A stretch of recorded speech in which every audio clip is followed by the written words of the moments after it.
Have you ever made a mistake that turned out to not be a mistake? Or you did something and it didn't quite turn out as you had planned, but the results weren't quite as negative as you kind of expected that they would be. Well, next week on the show, I have a coaching call segment with Matthew Turner, who is writing a book, or actually he's done. He's done with the book called The Successful Mistake. He scoured the world, went and talked to, I think, 160 something entrepreneurs, myself included. I'm honored to be among this elite group of entrepreneurs.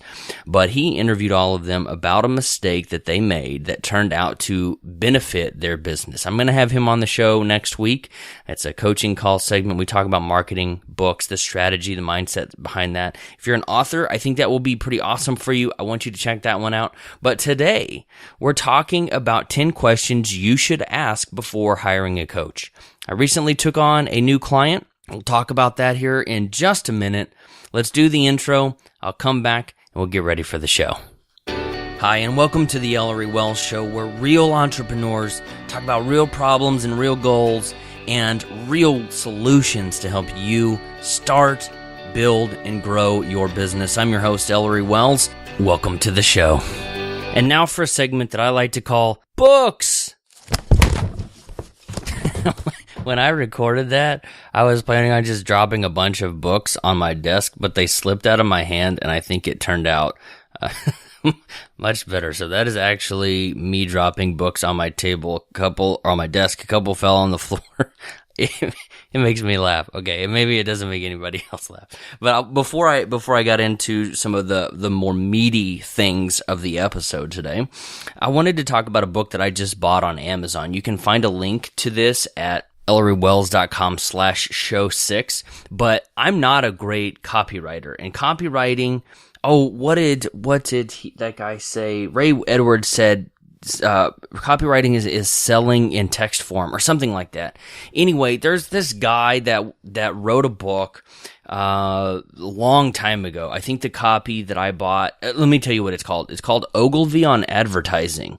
And it should be here in a week for me. I chose the slower Amazon Prime option just so I could get $1 credit for music or something. But he published this, the paperback version in 1985. He probably published the original before that. But David Ogilvy he's really well known for advertising and writing copy. Someone referred to him kind of like the Mad Men guys. I didn't really like the show. Whoops, sorry. But I didn't really like the show. But this guy, David Ogilvy, I've heard of him before. I bought Ogilvy on Advertising because I want to improve my skills. I bought Ray Edwards' book, Writing Riches, because I wanted to improve my skills. And I'm not saying, hey, look at me, look at all this cool stuff that I'm doing. I'm just telling you, or making the suggestion, that if you want to stay, or if you want to succeed, let's just forget the rest of it. If you want to succeed, you have to constantly be improving your skills. No matter what industry you're in, there's always going to be someone younger, hungrier, more activity driven than you. And if you want to be the best, you have to constantly be working on improving. So I bought Ogilvy on Advertising. I'll put a link again if you go to ElloryWells.com/show6. You can check that out. I'd love for you to read that with me.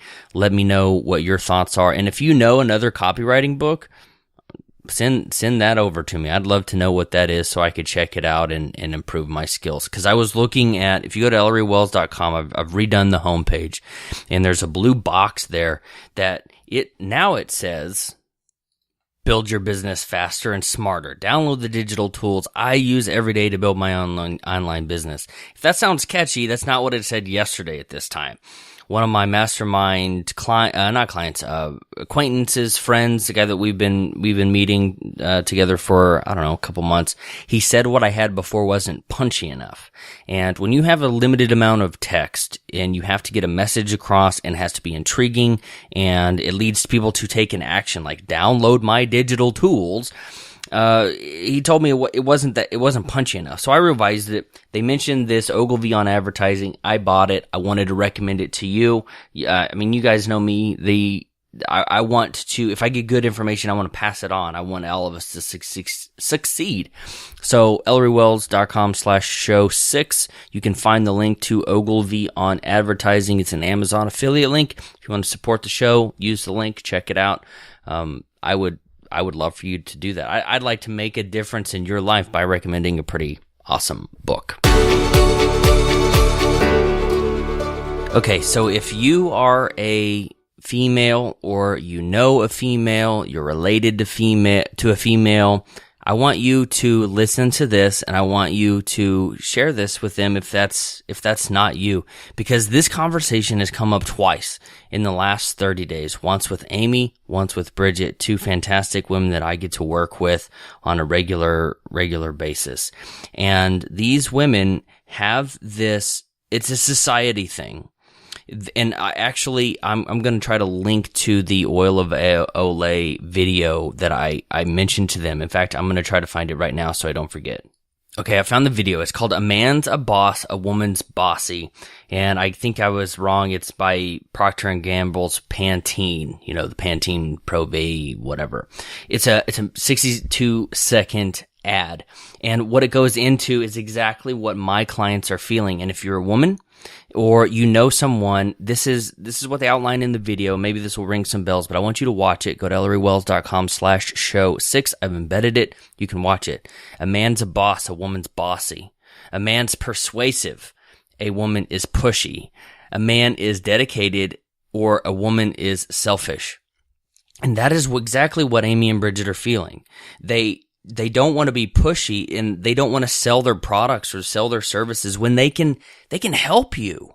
Women have kind of internalized, or at least these two have. And I get it. I see it. I see it in people I'm very close to. They don't want to be seen as those negative things. They don't want to be pushy.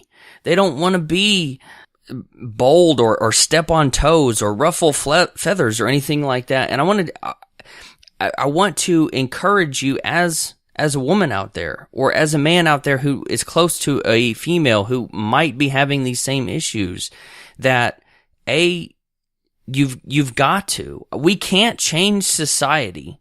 However, we can change how we react to it and how we act. And I know for a fact, obviously I'm not a female. I've never been inside the head of a female, but I do know that anything that you want, you have to go after and get it.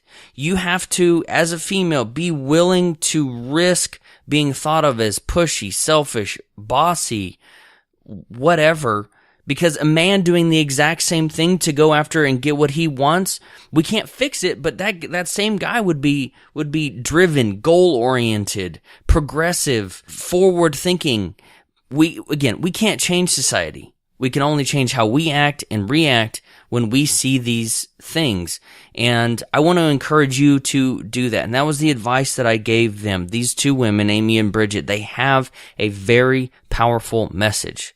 You should, when you come across them, I'm not going to post links. I'm not going to worry with that today, but they have a fantastic message directed specifically towards women in finances, or in helping moms figure things out. And without sharing too much information, I just want to encourage you to be bold. Go after what you want, male or female. Go after it. Make it happen. Go out there and prospect. Ask for business.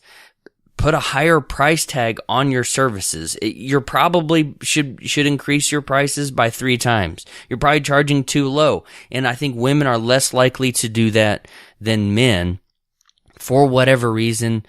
Society thing. It's a personal history thing. I don't know. It would be, up to each individual person.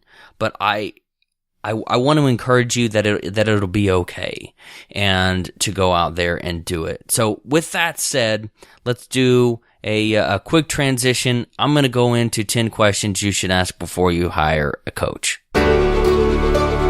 As I just mentioned, I got hired by a new person in May. By the way, May was a fantastic month for the business. It was my largest number of sales, or highest revenue amount in sales.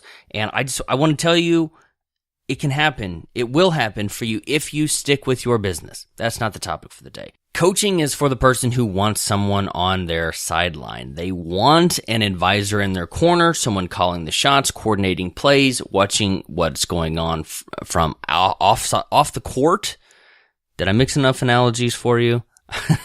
The elite of the elite, the highest performers out there hire coaches. And it's a new concept. People all over my Facebook page are talking about how they are coaching people. And I don't know if they're doing one-on-one coaching and claiming that they're a coach, or if they're just like putting stuff out on the internet and it's like positive advice or reinforcement or encouragement and they're calling it coaching. I don't know.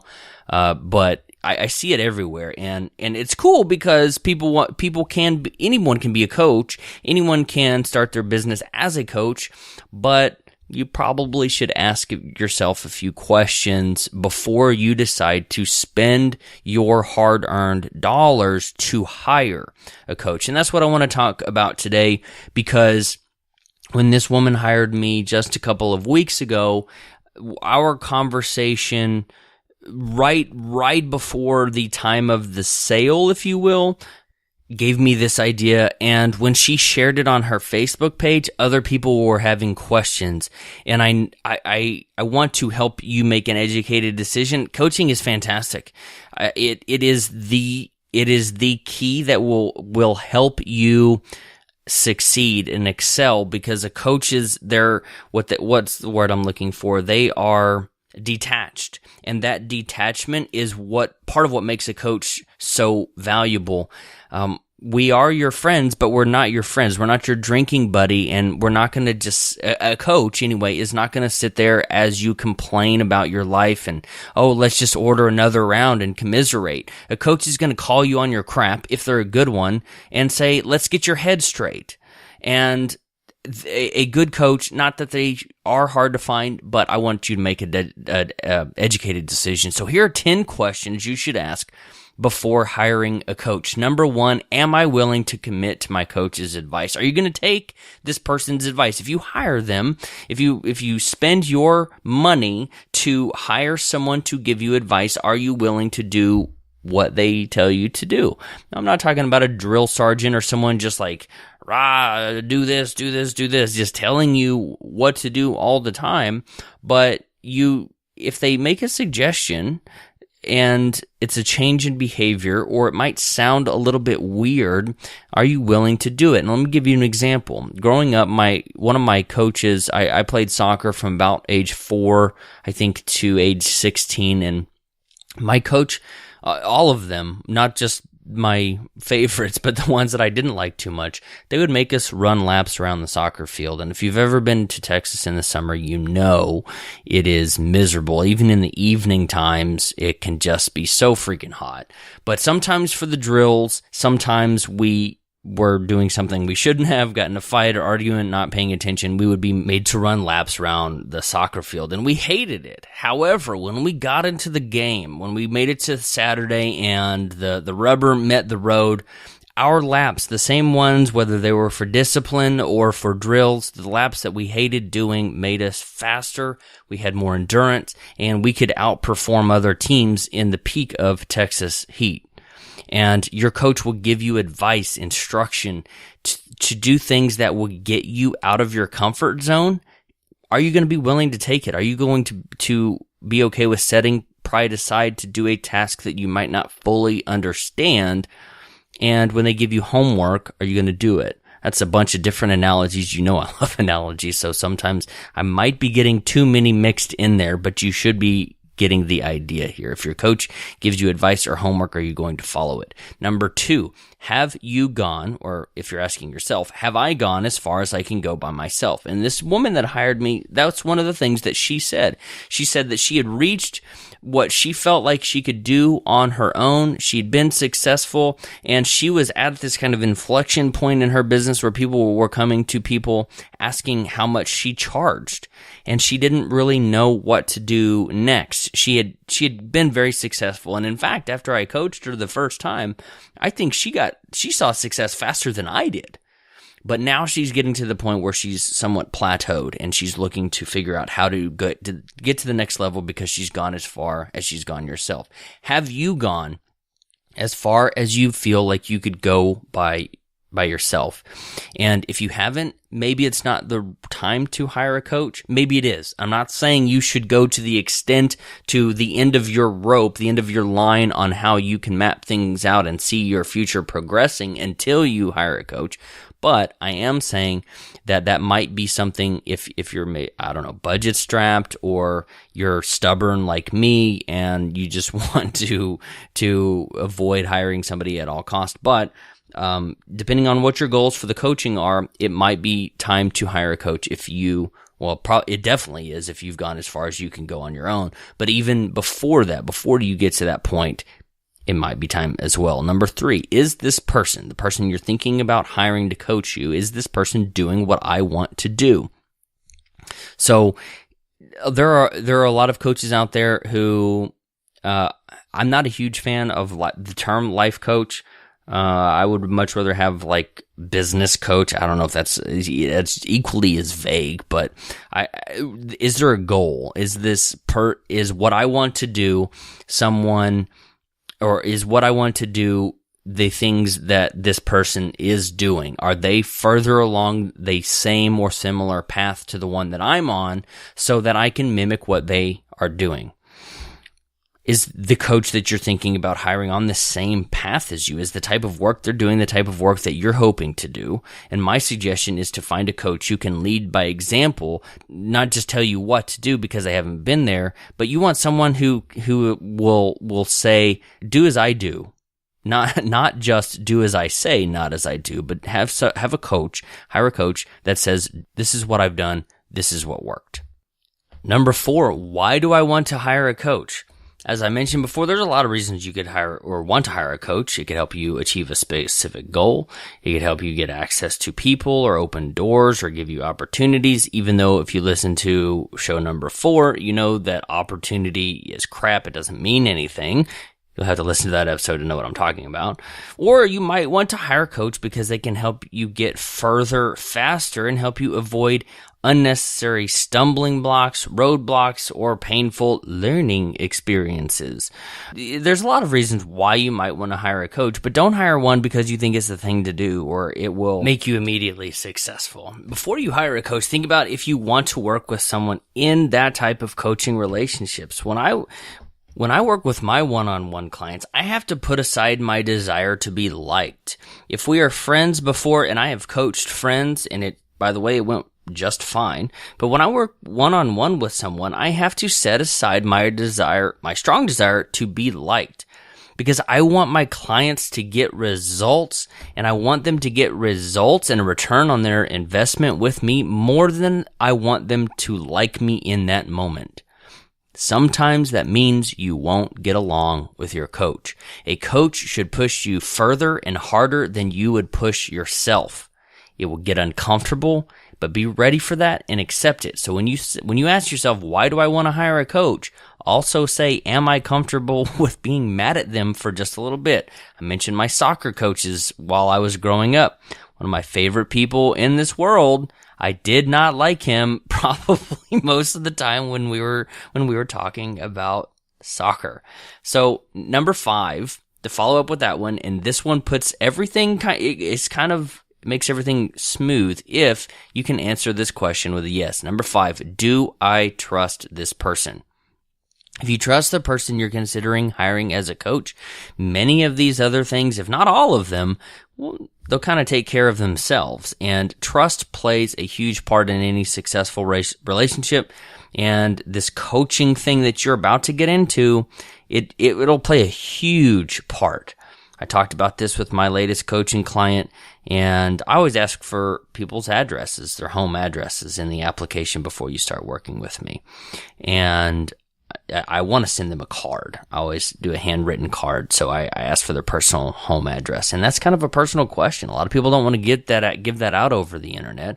But she said, I'll give you the rest of it, and I trust you. So trust makes things better, and your coach is going to be offering advice. Some of it you'll like, some of it you won't. They'll give you homework and instruction and tasks that will challenge the status quo of how you think, and they will give you tough love. If they are a good coach, they will give you tough love. I'll tell you, who was this? I forgot her name, but I saw her at Thrive. There's a plug for Thrive again, and Suzanne Evans, that's her name. I have her little thing here on my desk.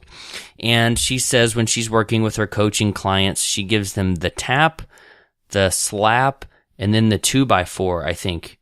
And if she sees one of her coaching clients doing something wrong, she says, hey, she gives them the tap, hey, you should adjust this behavior. And then she slaps them and says, hey, come on, hello, you need to focus. And then if they really don't pay attention and take her advice, or she sees them doing self-damage or whatever, she gives them the 2x4. And that, I think, is a pretty good analogy of how a coaching relationship should take place. We're not drinking buddies. This is a business relationship, at least for the 60 to 90 minutes that we're working together, and I want to help you get results. Number 6, do they have the heart of a teacher? The best coaches I have ever had in my lifetime have also been some of the best teachers. Instead of barking orders and saying, do this, do this, do this, or like a drill sergeant, they will get in there and they will show you how to do it. I'm getting this image. It's okay to laugh with me here. I'm getting this image of, I watched Dirty Grandpa, I think that's what it's called, with Zac Efron and, I won't say Al Pacino, but that's not right. Robert De Niro. And, he comes up there and he's like, oh, let me show you how to swing the golf club to this much younger girl. And so I'm thinking, so when I'm talking about the heart of a teacher, I'm not talking about the dirty grandpa who, is going to go show you how to shoot a pool cue or swing a baseball bat or a golf club or something like that. But they should be able to show you what it is that they want you to do. They want, like I mentioned before, it's not a do as I say, not as I do kind of relationship, but it's a do as I do. Follow what I have done. They should be able to get in there and work with you side by side through some of the problems that you're having. Number 7, do they believe what I believe? Does your coach have the same worldview as you do? During your coaching time, the topic of your beliefs will come into play quite a bit, and it may not exactly be religious beliefs, whether you're a Christian or a Muslim or atheist or something like that, but you will discuss ideology, finances, worldviews, how you approach controversy and opportunity, and you're going to spend a lot of time with this person. You're inviting this coach into your inner circle of influence, and you should believe what they believe. For example, we don't do credit cards.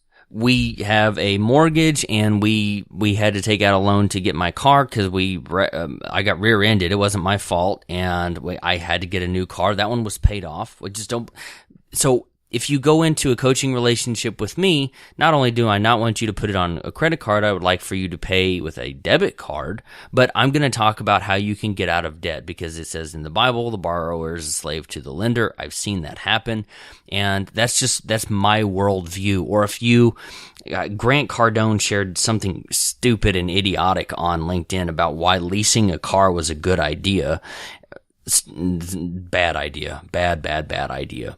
But if you're going to hire someone with an idea like that, why would you want to hire someone who's going to suggest that you do something that you don't believe in? So ask yourself this number 7 question: does your coach believe what you believe? And make sure they line up. Number 8, what is the goal you want to achieve, or the milestone that you want to hit with your coaching time? As with anything else, you should have a goal in mind. You should begin with the end in mind. I want to be here at XYZ position at the end of our 6, 12, 3 months, whatever. And what is that goal?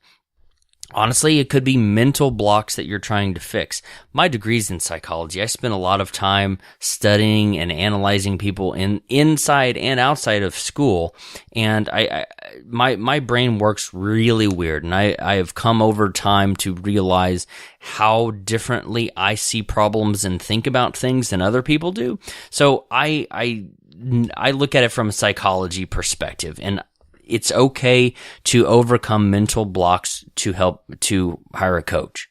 I'm not saying you're going to sit on the couch and, you're going to have Freud back there writing on his notepad and talking about how sometimes a cigar is just a cigar, but hiring a coach to help you see the world differently or think like an entrepreneur, or like we mentioned before we got into this segment, how it's okay to be not bossy, but be the boss, and how women can think differently to see their success. Mental blocks are a perfectly good reason to hire a coach. It could also be a revenue target for your business. It could be hiring a coach like a personal trainer. They're also a type of coach that could help you lose 20 pounds or shave a fraction of a second off of your race time or something like that. But be specific and give your coach permission to keep you aligned with your goal and accountable to the actions that will help you get there. That's what I want to make sure I'm going to say that one more time. Be specific and give your coach, if you trust them, the permission to keep you aligned with your goal and accountable to the actions that will help you get there. And that goes back to what we said, I don't know, is that number 1 or number 2 about taking their advice and doing things that you might not be so enthused about doing, like running laps or something like that. Number 9, how accessible are they? When you're looking at hiring a coach, let me tell you what coaching is not, and you can take my advice either as the truth or with a grain of salt. That's up to you. Don't tell me which.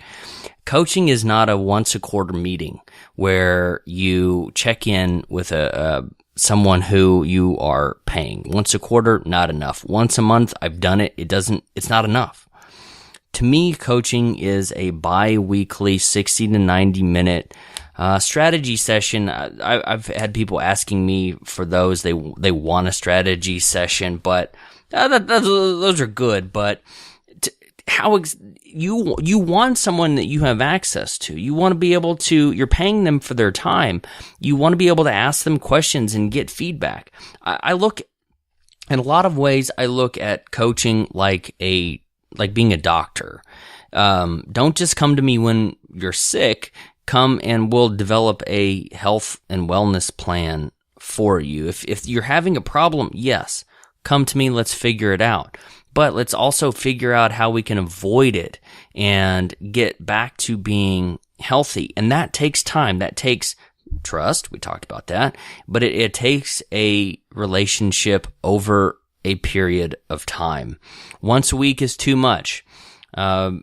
I've tried that as well, and it gets overwhelming. I do every other week for 60 to 90 minutes, and I give my clients access to me to call or email. Most of them don't, but they still have access to me. So ask, how much access to this coach do I have? Now, I will tell you, the busier that I get, I might scale that back, but I want my clients to get results. I mean, they're either saving up money to work with me or working a job that they may or may not enjoy. Usually it's one that they're not all that happy with to work with me. So I want to honor that and help them do that. So I want to be overly accessible. As my business grows, that may change over time. I do, however, send people to resources I've already created. I had a tutorial on landing pages, and I sent that to somebody. Another person in our private group was asking about business cards, and I sent them to a blog post I wrote about all the mistakes I'd made and what I would do again when buying my own business cards. So I do send people to existing resources, but I want to be accessible because I believe the best business card, speaking of, the best business card is going to be a satisfied customer. And that's how I approach it. So when you're asking yourself, or when you're thinking about hiring a coach, ask yourself, how much access to this person do I have? And only after you've asked these other 9 questions should you consider how much that they're going to charge you or how much you're going to have to invest to get access to them or to get information or connection or advice from this person. My prices have changed so much. They've gone way up because I can get it. I'm a capitalist at heart, and until it becomes a problem, I don't see a reason why you shouldn't charge as much as you possibly can. The more you charge, the more you can study or travel to learn more or attend conferences or read books, and the more time you can dedicate to being a coach. So I'm not opposed to you charging or you paying for someone for their time. Because here's the thing, you can either spend, I look at it this way, you can either spend 6 months learning on your own and falling flat and making learning mistakes, or you can spend a couple $1,000s or a few $1,000s with me, and I will take that 6 months down to 6 weeks. Or I think in my last coaching call with somebody, I probably took a year's worth of mental blocks or years worth of thinking and not being able to get clarity around a message, and we knocked it out in 90 minutes. And it took me a long time to figure out how to help people in that way. Not saying it'll happen every time, and maybe the client didn't get as much value out of it as I think that they got, but they were sharing it on their Facebook page, how excited they were after, and what they were announcing what they had just done and why they did it. So I think that they got pretty good results. So don't look at it as a dollar amount, like I'm going to spend $2,000 for this coach and I'm worried about getting $2,000 worth of value. Shortening your learning curve from 6 months to 6 weeks, that is a stupid amount of value. Think about this. If you made $20 an hour, if you make $40,000 a year, that's roughly $20 an hour. That's 100 hours to get to $2,000. Are you going to spend 100 hours in the next 6 months trying to figure out what you're trying to figure out? Probably.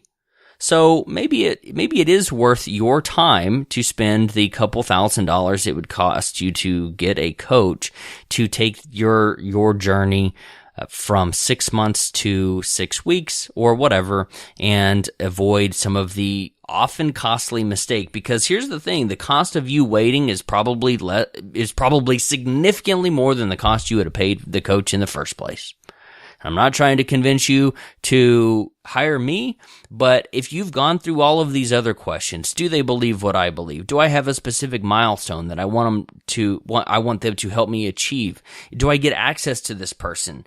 Do I have this desire to do what they suggest that I do? If you've answered yes, or if you've asked these other questions and you have gotten to the conclusion that you are willing to hire a coach, hire the best one that you can possibly afford, or the one that you have the most trust with, or the one that is going to help you achieve this specific goal. So how much do they charge? It's a question you should ask. I didn't want to put it first. I specifically put it last at number 10 for a reason.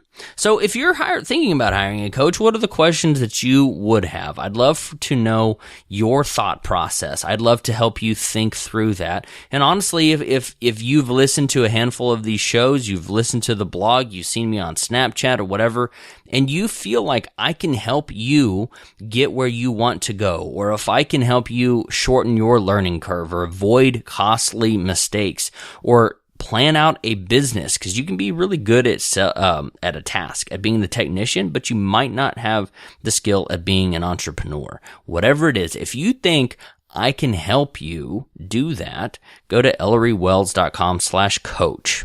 ElloryWells.com/coach.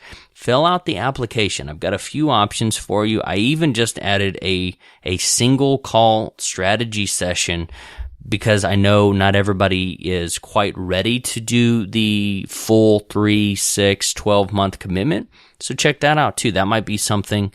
And of course, you can find the links to all of this, all of the books that I mentioned, all of the tools that are mentioned, and of course, the link to coaching at ElloryWells.com/show6. I was just doing on Snapchat, Sally sells seashells down by the seashore.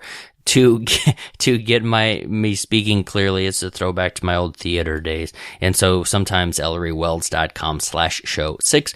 it becomes a tongue twister. Thanks for tuning in to the episode today. I hope you have found it value packed. I hope you will be bold enough to risk being bossy, risk being pushy, or risk being called selfish instead of being the boss, being persuasive, being dedicated, the go-getter, driven, all of those things. Because repeat after me, if it's meant to be, it's up to me. If it's meant to be, it's up to me. And that's the truth for you. I want you to internalize that, print it on a card, and stick it on your freaking monitor, because that's the only way you will see success. You might eventually have someone saying, "How much do you charge?" Like my client who just started working with me. She's having people come to her. But that's a rare, but she's put in the work. She has said, "I am a business. I am worth paying attention to." And only at that point, only after she had done these other things, is she able to have people come to her and ask what she charges. So as you are building your business, as you're starting it, growing it, trying to take it to the next level, if you're going to get that next client, you have to ask for it. If you want to get more skills, you have to go out there and do it. If it's meant to be, it's up to me. If it's going to happen, it's up to you. That's what I want to encourage you with. Take that next step. Maybe it's a coach, maybe it's not. This is 10 questions you should ask before you decide to hire a coach. Thanks for listening to the Ellory Wells Show. You know, we're on iTunes and Stitcher. You can check it. I try to be pretty accessible, not only to my clients, but on whatever device you decide to listen to the show for. If you want to see all of the episodes, you can go to ellorywells.com/show or /show6 to find all the show notes for this episode. I say it. I don't know if I make it every episode, but go do something awesome.